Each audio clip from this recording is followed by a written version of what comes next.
Hi guys, Nick Espinoza, your chief security fanatic here, and it is Sunday and we are doing breaches of the week. And this may actually be my shortest video of the year. I don't know if it was because it's Thanksgiving here, but I did not get a lot, and I assumed I would have.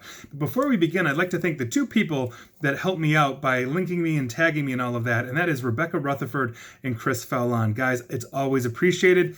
And if you, viewer, have a tip for me, please feel free to send it in. I will definitely give you a shout out as well. The first one we're going to be talking about is Palo Alto Networks.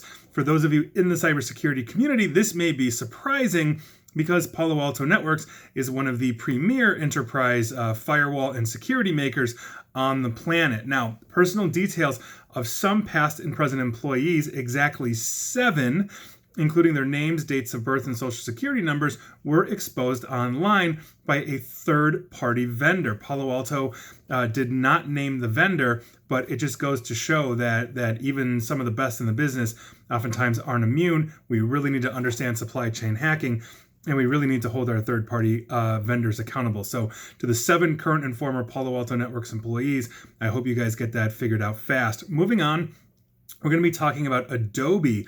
They had a security breach that impacted users registered on their company's Magneto marketplace. I'm not sure how to say that, but Magento.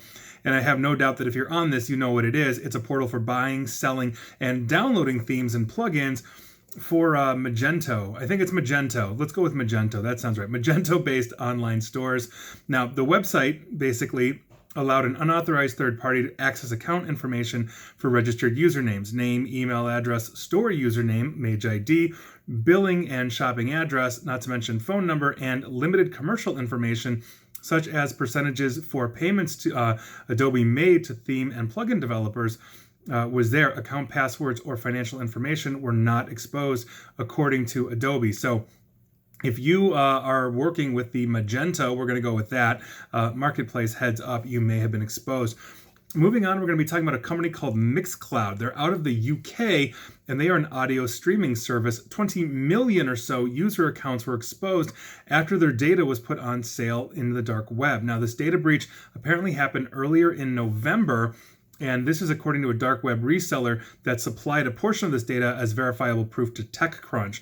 Now, the exact amount of the data is not known. In other words, how big it is. The seller said there were 20 million. It was listed for 21 million, but some of the unique values that TechCrunch found would have made it possibly up to 22 million users being breached. This data, for the record, is on sale in the dark web for $4,000 US. Moving on, 4 million stolen credit cards just hit the dark web on November 23rd, according to Krebs on Security, aka Brian Krebs. 4 different restaurants were affected and combined into these 4 million stolen credit cards, and that is Crystal, Moe's, McAllister's, and Schlotzsky's. Now, of the 1,750 plus locations combined that these stores have, or these restaurants have, almost 50% of them were hit pretty much in every state, including my state here in Illinois and Chicago. The highest exposure rates, though, were Florida, Georgia, South Carolina, North Carolina, and Alabama. So if you're south of the Mason-Dixon line and eating at Crystal, Moe's, McAllister's, and Schlotzsky's, you have a higher percentage of your credit card being hit. Heads up to you. Moving on, we're going to be talking about the Centers for Medicare and Medicaid, CMS of Virginia.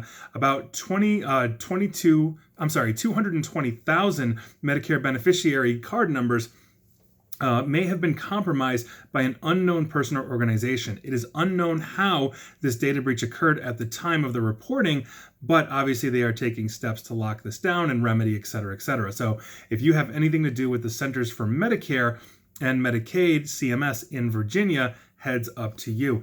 Moving on, we're going to be talking about the city of Charlottesville, Virginia. They are investigating after a security flaw was found in online payment software that it used that may have caused a data breach. They had a data breach of 11,000 of their citizens by a city government website in September. This is a different incident, and they're not saying what third party it was. At least I couldn't find in the reporting. I'm wondering if it's Click2Gov, because Click2Gov has been in the news as other cities around the country have declared Click2Gov breaches. So, City of Charlottesville citizens, heads up to you. Moving on, we're going to be talking about the Gecko Group. This is a subsidiary of Accor Hotels, and quite frankly, the only article I could find on this was from a hotel news source, and the writing was convoluted, but here we go.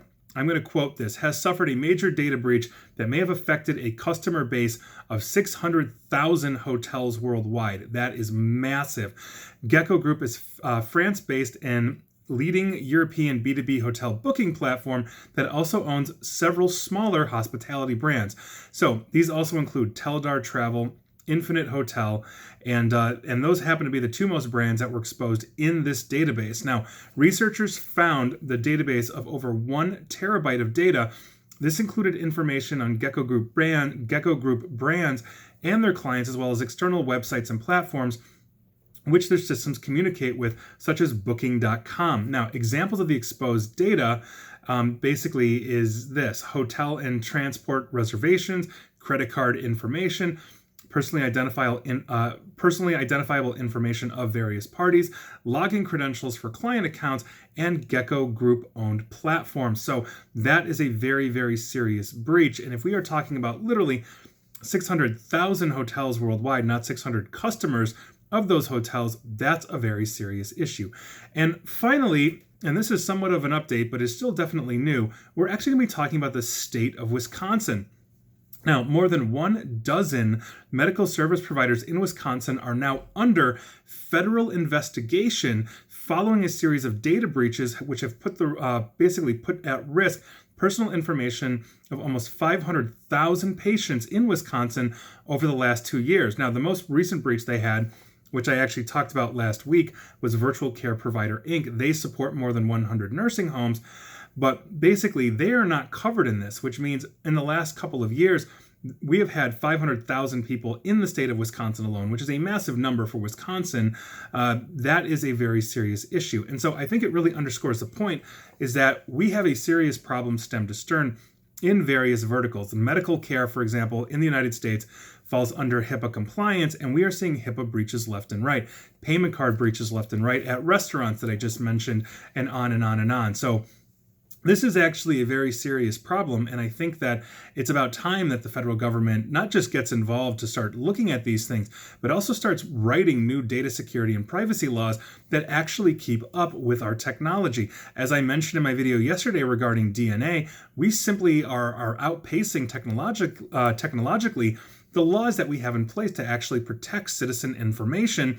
And I think more stringent laws need to be made, which is why that was my final breach. And this is probably the shortest Breaches of the Week video I've ever had. But when I go scouring and looking, there just wasn't much this week, even though there were some pretty damning things. So with that, that is your news of the day, and those are your breaches of the week. And please like, share, follow me here on Facebook and Twitter at NickAESP. And please feel free to subscribe to me as well on YouTube. And as always, stay safe and stay online.